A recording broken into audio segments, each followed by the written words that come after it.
रहीम। अस्सलाम वालेकुम। खुश रहें, आबाद रहें। वेलकम करती हूँ मैं आपको मेरे YouTube channel easy food SS में। आज मैं आपके साथ एक नई रेसिपी लेकर आज हम बनाने जा रहे हैं मटन तंदूरी मसाला। रेसिपी चाहे जैसी भी हो आपके लिए करूँगी मैं आसान, झटपट से बनाकर करेंगे तैयार। तो चलिए जी चलते हैं रेसिपी की तरफ। सबसे पहले तो मेरे पास 1 किलो मटन है, 10 से 15 कलियाँ लहसुन की है। लहसुन हमने मटन के साथ ही डाल लेना है। 2 टमाटर हैं, 2 इंच का टुकड़ा अदरक है, 2 सब्ज़ मिर्ची है। मटन और लहसुन हमने कुकर में डाल लिया है। जो बकाया मसाला था इसे हमने ग्राइंड करके इसी तरह से डाल देना है।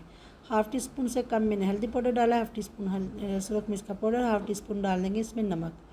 बस यही चीज़ें जाएंगी और इसे हम कर देंगे बंद। 20 से 25 मिनट ये कुकर मैंने चला लिया। आप देख सकते हैं पानी इसमें थोड़ा सा भी है, पानी बिल्कुल ड्राई कर लेंगे। मटन जो है हमारा अच्छी तरह से गल गया है, हड्डी से अलग हो रहा है। मटन को अच्छे से गला लेना है। यहाँ पर डाल देंगे हम ऑयल डालकर अच्छे से इसकी भुनाई करेंगे। यहाँ पर 2 टीस्पून डाल देंगे tandoori masala, half tea spoon ज़ीरा डाल देंगे, हाफ़ टी स्पून धनिया पाउडर डाल देंगे।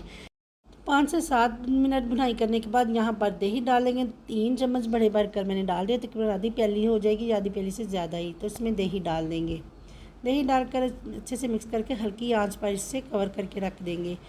2 से 3 मिनट के बाद मैंने ढक्कन को उठा लिया है। कलर आप इसका चेक करें, लुक कितनी प्यारी है, बहुत ही मज़े की खुशबू आ रही है। बस हल्की सी ग्रेवी, इसमें ग्रेवी भी नहीं मसाला जिसे कहते हैं, सिर्फ वही हमने तैयार किया। कोयला एक तहता हुआ रखेंगे और यहाँ पर डाल देंगे 1 टेबल स्पून इसमें ऑयल का।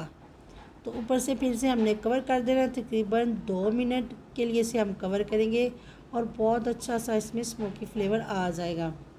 तो यहाँ पर तंदूरी मटन मसाला जो है हमारा बनकर तैयार है। तो रेसिपी को आपने ज़रूर एक दफ़ा ट्राई करना है। एक दफ़ा बनाकर खाएंगे तो इंशाल्लाह ताला बार बार आप खुद ही बनाएंगे। तो यहाँ पर मटन तंदूरी मसाला हमारा बनकर तैयार है। आप देख सकते हैं कोई इतना टाइम नहीं हमें लगा है, ना हमने मैरिनेशन की है, ना ही बहुत ज़्यादा मसाले इसके अंदर हमने डाले हैं। तो घर में मौजूद है हर मसाले आपके किचन में, तो ज़रूर ट्राई कीजिएगा रेसिपी को। वीडियो मेरी पसंद आई तो लाइक और शेयर कर दीजिएगा। दुआ में याद रखिएगा, अपना बहुत ख्याल रखिएगा। फिर मिलूँगी मैं आपसे एक नई रेसिपी के साथ। तब तक के लिए चाहूँ मैं इजाज़त। अल्लाह हाफिज़।